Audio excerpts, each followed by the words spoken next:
হাঁস খাইতে চাইলে কিন্তু বাঁশ খাইতে হয়। কপালটা অনেক ভালো ছিল যে বাঁশটা খাইতে হয় নাই। আসসালামু আলাইকুম, সবাই কেমন আছেন? আশা করি ভালো আছেন। আমি আল্লাহর রহমতে অনেকটা বেশি ভালো আছি। তো প্রতিদিনের মতন কিন্তু আজকে হচ্ছে ছোট্ট একটা লং ভিডিও নিয়ে আসলাম। তো ভিডিওটার সঙ্গে সবাই থাকবেন আশা করি। আর ভিডিওটা কিন্তু দুপুর থেকে শুরু করে দিলাম। তো বাঁশ খাওয়ার কথা কেন বললাম? আসলে হাঁস পরিষ্কার করা কিন্তু অনেক কষ্টের একটা জিনিস। তো আমার কপালটা এতটাই ভালো ছিল, এত সুন্দরভাবে ড্রেসিং করে আনছে যে একটা হচ্ছে লোম ছিল না। যাই হোক, তো হালকা যে দুই একটা লোম থাকে তো একটুখানি হলুদ মেখে তো হাঁসটা হচ্ছে সুন্দরভাবে আর কি আমি পুড়িয়ে নিতেছি যাতে ওই লোমগুলি আর কি পরিষ্কার হয়ে যায়। আর হচ্ছে হলুদ মেখে হচ্ছে হাঁসটা পুরাইলে তো দেখতেও কিন্তু ভালো লাগে, আর এমনি পুরাইলে কিন্তু হচ্ছে হাঁসটা আর কি কালো দেখা যায়, দেখতেও তেমন ভালো লাগে না। আর এই হাঁসের ওজন ছিল প্রায় হচ্ছে 4 কেজির মতন আর কি।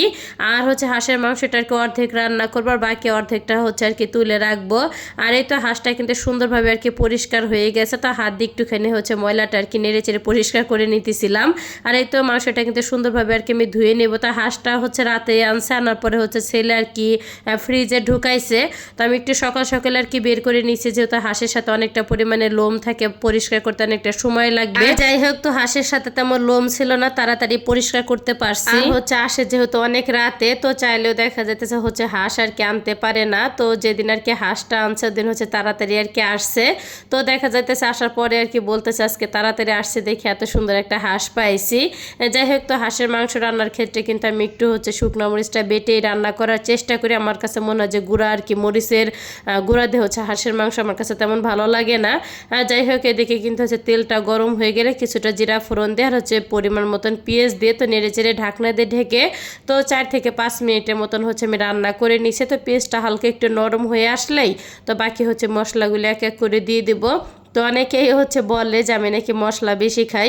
আসলে আমার যতটুকু প্রয়োজন অতটুকু আমি খাই, হয়তো বা কার চোখে কেমন লাগে দেখতে সেটা আমি বলতে পারবো না। আর হাঁসের মাংস কিন্তু কম মশলা একদমই খেতে ভালো লাগে না। হাঁসের মাংস রান্নার ক্ষেত্রে কিন্তু মশলাটা একটু বেশি দিতে হয়। আর হচ্ছে এই হাঁসটা না অনেকটাই ভালো ছিল। অনেক হাঁস দিয়ে হচ্ছে একটু চিমসা গন্ধ আর কি লাগে, কিন্তু এই হাঁসে একটু গন্ধ ছিল না, অনেকটা আর কি ভালো লাগছে। যাই হোক, তো মশলাটা কিন্তু অফ ক্যামেরায় 2-3 বার পানি দিয়ে হচ্ছে সুন্দরভাবে কষিয়ে নিছি। যখন আর কি তেলটা উঠে আসছে তখন হচ্ছে ধুয়ে রাখা আর কি মাংসটা আমি দিয়ে দিলাম। আর এই তো মাংস থেকে কিন্তু বেশ পরিমাণে আর কি পানি উঠছে, পানিটা আর কি শুকানো পর্যন্ত আমি রান্না করে নেব। আর গরুর মাংসের মতন হচ্ছে এই মাংসটা ছিল, অনেকক্ষণ লাগছে আর কি সেদ্ধ হইতে। আসলে হচ্ছে হাঁস একটু বয়স্ক না হলে দেখা যাইতেছে ওই হাঁস খেতে কিন্তু একটু মজা লাগে না। আর এই যে আমার হাঁসটা কিন্তু সুন্দরভাবে কষানো হয়ে গেছে। তো এখন হচ্ছে গরম পানি আর কি করে রাখছিলাম সেটা হচ্ছে দিয়ে দিলাম। তো নেড়ে চেড়ে হচ্ছে ঝোলটা গাঢ় হওয়া পর্যন্ত আর কি আমি রান্না করে নেব। আর ঝোলটা যখন গাঢ় হয়ে আসছে তখন এই তো পাতিলে হচ্ছে ঢেলে নিলাম আমি।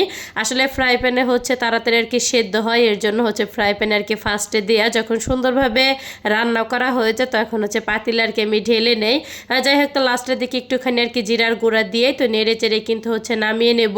আর আমার বাসা হচ্ছে হাঁসের মাংসতে তেমন আর কি ঝোল রাখা যায় না, ওইটা হচ্ছে আমার হাজব্যান্ড একদমই পছন্দ করে না। এইভাবে হচ্ছে রান্না করলে খেতে আর কি বেশি পছন্দ করে। আর আজকে কিন্তু হচ্ছে ভাত দিয়ে আর কি হাঁসের মাংস খাবো।